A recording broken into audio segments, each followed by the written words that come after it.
नमस्कार। देश की तमाम फटाफट खबरों में आपका स्वागत है। खबरों के लिए आपसे निवेदन कि यदि आपने हमारे चैनल को सब्सक्राइब नहीं किया है तो कृपया करके आपके अपने चैनल को सब्सक्राइब करना ना भूलें। आप सब्सक्राइब करते हैं तो हमें हिम्मत होती है सही और सच्ची खबरें आप तक पहुंचाने की। तो क्या है आज की बड़ी खबरें, सच्ची खबरें।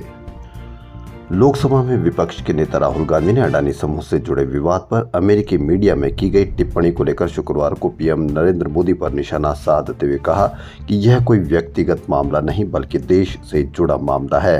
रायबरेली से सांसद राहुल गांधी ने अपने संसदीय क्षेत्र के दौरे के दूसरे दिन लालगंज में एक कार्यक्रम में युवाओं को संबोधित करते हुए ये टिप्पणी की।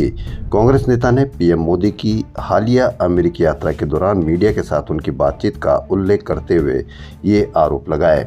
अमेरिकी राष्ट्रपति ट्रंप के साथ संयुक्त संवाददाता सम्मेलन में जब मोदी से अडानी समूह के बारे में चल रहे विवाद के बारे में पूछा गया तो पीएम ने कहा था कि यह एक व्यक्तिगत मुद्दा था। जब दो देशों के नेता मिलते हैं तो ऐसे मुद्दों पर चर्चा नहीं की जाती है।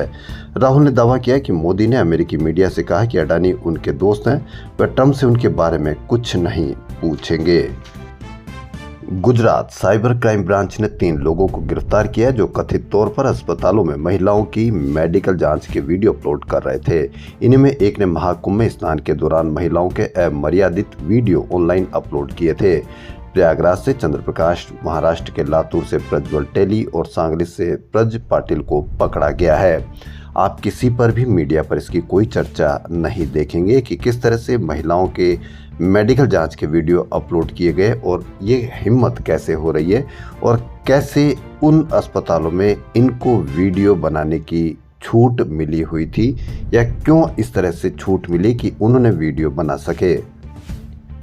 प्रधानमंत्री नरेंद्र मोदी ने हाल ही में अपने अमेरिकी दौरे में कहा था कि मानव तस्करी के उस इकोसिस्टम को खत्म करना जरूरी है जो लोगों को धोखा देकर अवैध प्रवासी के रूप में विदेश भेजता है।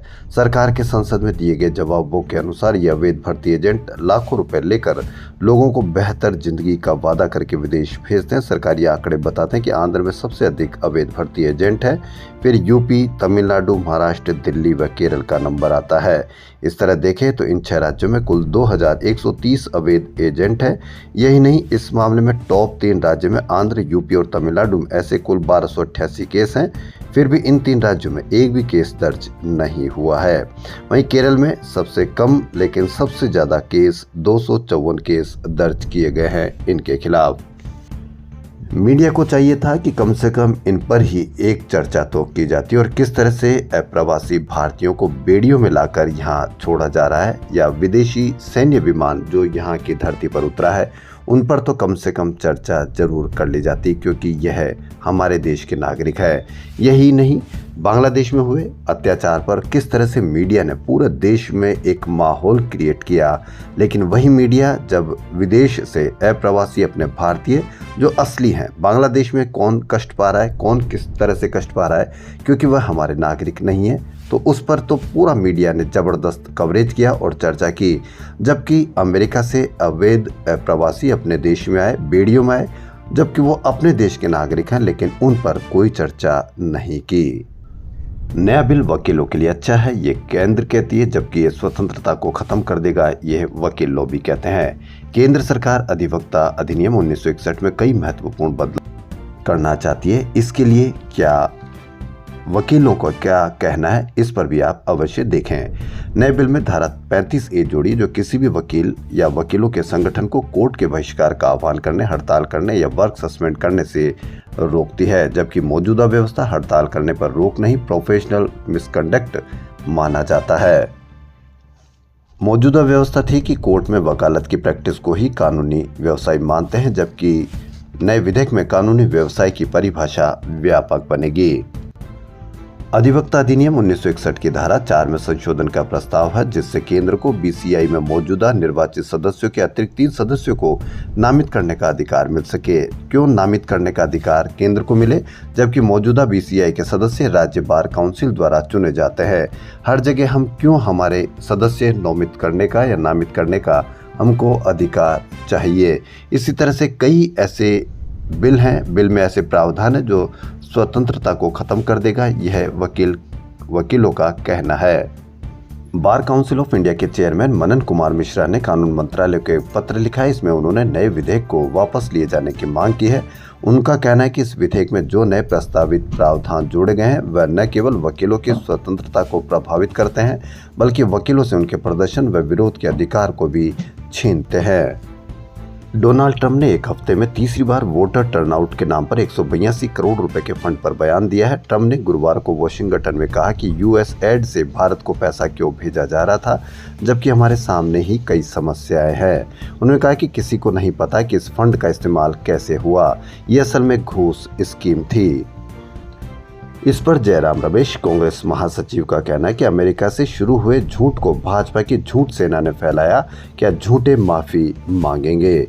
वहीं अमेरिकी राष्ट्रपति डोनाल्ड ट्रंप ने एक और बड़ा दावा किया। उन्होंने कहा कि ब्रिक्स संगठन, जिसमें भारत भी शामिल है, कि देश डॉलर छोड़कर अपनी नई करेंसी में व्यापार करना चाहते थे। मैंने देशों पर 150% टैरिफ लगाने की धमकी दी तो ये संगठन ही बिखर गया। ट्रंप ने तंज कसा, काफी समय से ब्रिक्स देशों के बारे में कुछ सुना नहीं, पता नहीं ये संगठन कहाँ चला गया। ट्रंप ने कहा कि चीन अपनी करेंसी युआन में व्यापार करने पर दबाव डाल रहा था। पूर्व राष्ट्रपति बाइडेन इस मुद्दे पर हाथ धरे बैठे रहे। मैंने ब्रिक्स देशों पर टैरिफ लगाने और अमेरिका से व्यापार बंद करने की धमकी देकर इन देशों को कड़ा संदेश दिया। ईडी ने बीबीसी पर एफडीआई नियमों के उल्लंघन के आरोप में 3.44 करोड़ रुपए का जुर्माना लगाया है। 3 निदेशकों जॉयल्स एंथनी हंट, इंदु शेखर सिन्हा और पॉल माइकल गिब्सन पर 1.14 करोड़ रुपए का जुर्माना लगाया है। ये कार्रवाई फेमा के तहत की गई है। ईडी ने इस मामले में 4 अगस्त 2023 को कारण बताओ नोटिस जारी किया था। पूंछ में शुक्रवार को भारत और पाकिस्तान के बीच एलओसी पर फ्लैग मीटिंग हुई। बैठक चक्कन दा पाक क्रॉसिंग पॉइंट पर हुई। इसका उद्देश्य हाल ही में सीमा पार फायरिंग और आईईडी हमले के बाद तनाव को कम करना था। सूत्रों के अनुसार भारतीय दल ने हाल ही कि बिना उकसावे के सीमा पार फायरिंग, आतंकवादियों की घुसपैठ की कोशिशों और मादक पदार्थों व हथियारों की तस्करी पर कड़ा विरोध दर्ज कराया है। प्रधानमंत्री नरेंद्र मोदी ने शुक्रवार को 98वें मराठी साहित्य सम्मेलन का उद्घाटन किया। मोदी ने कहा कि महाराष्ट्र की धरती पर मराठी भाषी एक महापुरुष थे, जिन्होंने 100 साल पहले राष्ट्रीय स्वयंसेवक संघ का बीज बोया था। इसी कालखंड में कुछ महीने पहले मराठी भाषा को अभिजात भाषा का दर्जा दिया गया, जिसका दुनिया भर के 12 करोड़ मराठी भाषी लोग इंतजार कर रहे थे। खबरों फिलहाल इतना ही। यदि आपको हमारा चैनल पसंद आए तो लाइक, सब्सक्राइब और शेयर अवश्य करें। धन्यवाद।